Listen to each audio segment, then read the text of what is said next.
Good evening, guys. Thank you for all your love, support, and all your likes and comments. Management Trainee has broken all the records of views of its content of chapter number 1, Sales and Sex. Well, there are a few dislikes as well because we are challenging the status quo of the current and prevailing definitions and mindsets. So, well, what do we have in chapter 2? Is it as interesting as chapter 1? I'm trying to make it, and I'm sure it will be. Keep watching. So, guys, friends, I've tried a lot, and let me tell you, and believe me, please, and you also try. I would suggest try and research sales, the definition of sales. It took me not less than one full day, only on internet, to find out the exact meaning of sales, and then another 2 days to go through the academic publishings. And you will be shocked to know, no one has even attempted to define sales in its true essence.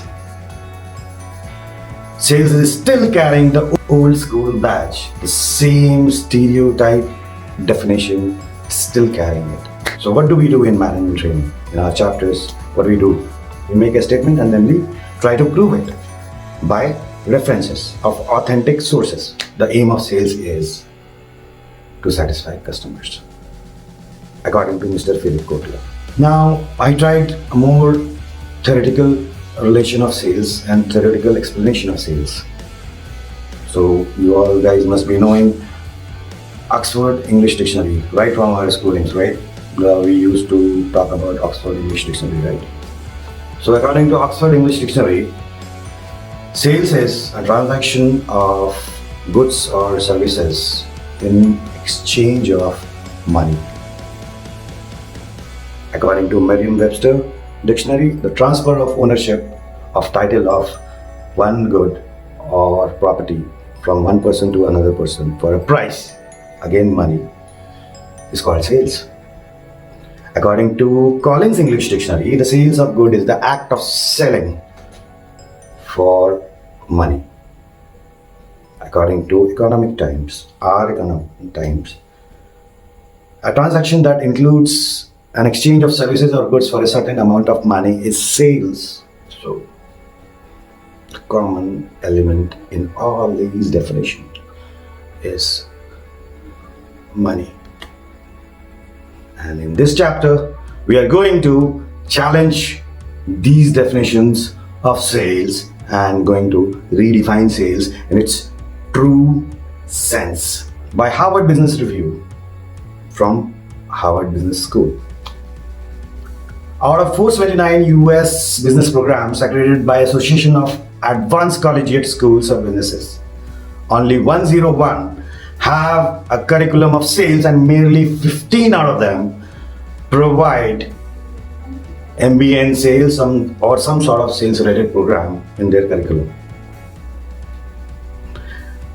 They also accept that sales may be vital to our businesses, but only 15 out of 479 US universities offer a curriculum in sales.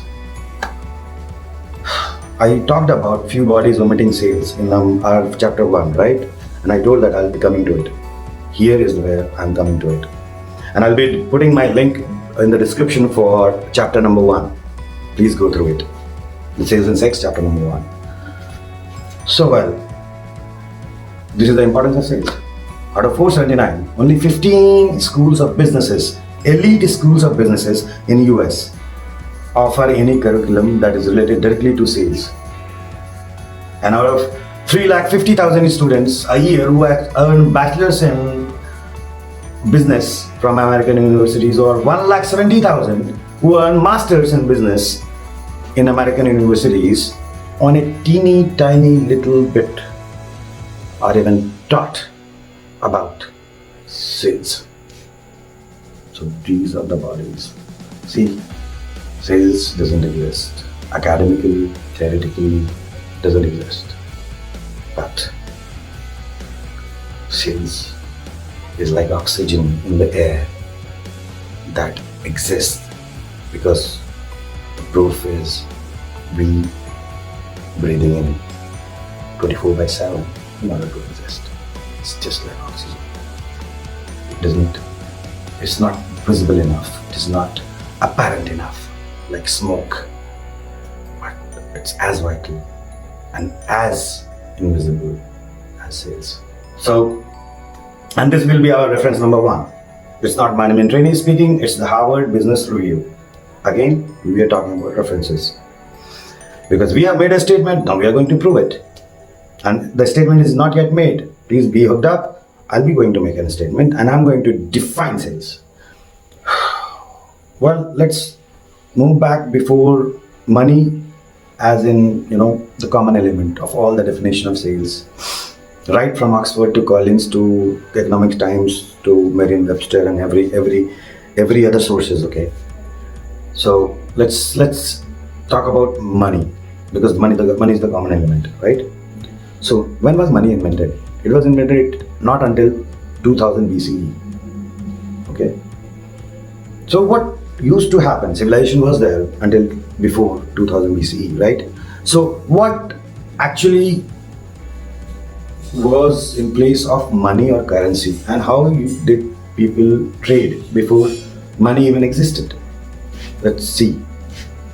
So what used to happen is people used to trade their goods or services in exchange of product or services that they needed, and that was called barter system. Barter system, B-A-R-T-E-R, barter system.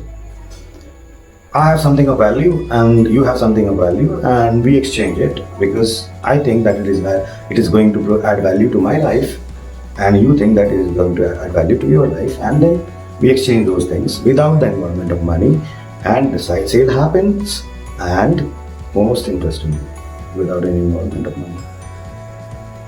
Well, moving forward to until 2000 BC, too far back, right? Okay. Up until 2015, in Assam, there was a 3-day fair that used to happen every year. And the fair was called Junebeel Mela, which was joined by the people of Assam, Arunachal Pradesh, and Meghalaya in 3-day annual fair until on 1st of December 2015, because of socio-economic reasons, RBI banned it. And what this Mela was offering you and was based out of, people used to come there with their cattle, with their grain, with their livestock, and they used to exchange it with other people. Same barter system until 2015. And this is going to be reference number 2. You can click it, you can know it for yourself. It's not me speaking, it's the data speaking, as usual. Now, moving forward, 2015, 8 years back, it's even too back, far back. Okay, fine. You remember COVID-19? I hope you do, because it was a real big wave to ignore, right? So, in 2019, according to Times of India, most of the rural India readopted barter system, and the lack of money because of the closure of ATMs, banks, and all the financial institutions in 2019, COVID 2019. And this prevailed for not less than 6 months, 6 to 8 months in rural areas, where the ATMs, banks, and all the cash dispensing facilities were closed down, were shut down because of the pandemic of COVID. In 2019, according to Times of India, around more than 70% of rural India readopted barter system. And again, let me define what barter system is. I don't have money, you don't have money, and I have something, you have something, and we exchange that. Sale happens, and there is no involvement of money. Not a 500 note, not a 1,000 rupee note. Okay, sorry, 1,000 is bad. Not a 2,000 rupee note, not a 500 rupee note. Okay? So in 2019, we re-adopted barter system. Was there no sale happening? Even to an extent where people were offering their services when they had nothing to offer to. They offered their labor services in exchange of some kilos of rice or wheat or something for their family. So this was barter system, which was prevalent before 2000 BC and until 2015 in one particular area of India, right? So my dear fellow, what am I talking about? What am I blabbering about? I am blabbering about is, where is this money? Where is this money? Kahan gaya hai? Money is where? You know, all this barter system, 2019, the rural India barter system re-adopt कर रहा उसने, and there was sale happening. People were exchanging goods. Where was the money involved? Right? Rings a bell? I'm sure it does. It did ring a bell to me, actually. So yesterday, it was barter system. Today, it's money. Tomorrow, it will be Bitcoin. Actually, it has started, right? Cryptocurrency.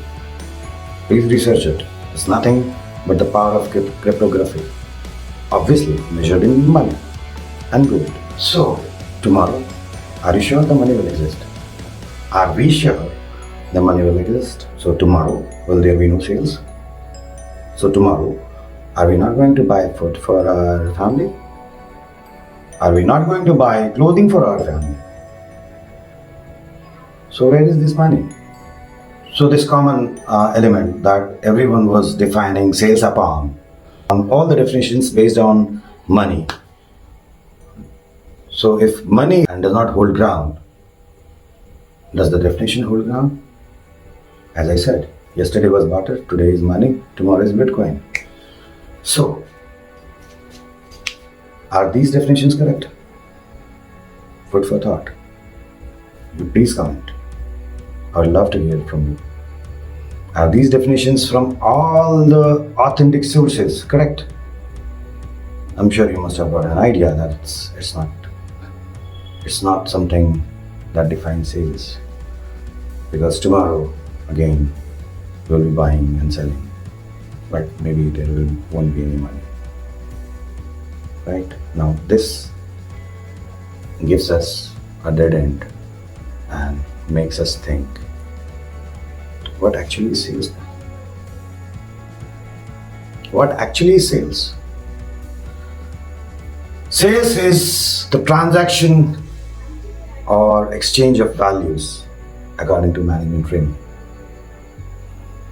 So guys, dear folks, friends, welcome to Management Training. This is your trainee, Fazal Khan, and we are watching Sales and Sex, Chapter 2, Redefining Sales in its true essence, and it does understanding sales. So, sales is a transaction or exchange of values. Now you will ask me, okay, being smart, tell me what values. What are these values we are talking about? These values are basically two values, absolute value and perceived value. So what is absolute value? So for a simpler understanding, please don't take me wrong. Please don't take me wrong. For a simpler understanding, I am keeping absolute value as money for a simpler understanding. Otherwise, we will have to talk in gold and foreign exchange and all that. It will get complicated, okay? Because generally we are buying everything from money or maybe credit card or anything, okay? That anything that constitutes money, okay? Because tomorrow is, but remember, tomorrow is not going to be there, okay? Well, so money is absolute value, okay? So because you are going to get in a 500 rupee note, you are going to get 25 1 liter Bisleri bottles in Kanyakumari as well as in Kashmir, okay? So well, my dear, that holds a absolute value. Fine. Now, what is the second value we are talking about? Perceived value. Perceived value which is here. and the other value is absolute value, which is on the back pocket. Let me give you a very important equation, and the equation is the perceived value should be at least equal to or better, greater than absolute value. Let me explain. Bear with me. Now, what is perceived value? Perceived value is a value that we think that this product or service has for me. Okay, that is perceived value. So, guys, see you in chapter 3. Please be hooked up. We will be coming again and again with the raw, rational facts, and we'll be challenging the status quo and redefining things around us, and especially in management training. I'll be back. I'll be back with something more interesting next time. So take care, be safe,